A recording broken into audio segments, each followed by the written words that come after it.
Hi guys, welcome back to Notice Academy. Today I'm going to show you how to edit your pages in the editor. So this is the blog that we've created with the different articles that are displayed here as pages. This is called the page tree, and I'm going to add a new page by clicking on the plus here. So I have a new page that's been added here. So far it doesn't have a title, but I'm just going to name it. There you go, and it's been updated right here. Notice works as a block editor. That means that every time you press enter, basically you create a new block.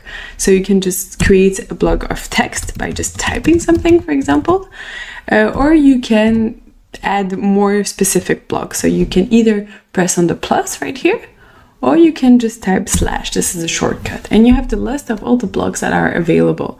Some are more complex than others. I'm just going to show you an easy one. You can search, so I'm looking for hint, and I'm just going to type something.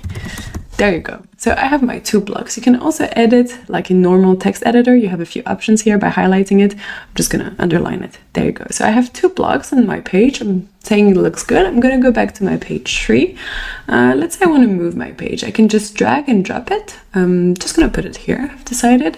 And I'm going to have a look how it looks like on my blog.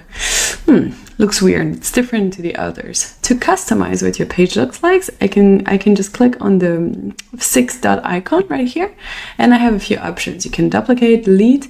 You can add a summary. For example, here it just grabs what's inside my my page, and I can remove the border right there. Here I can also add an image. There you go. And then, yeah, let's say the logo works well. So now it looks like the others. I could also edit my other blogs that have been previously created.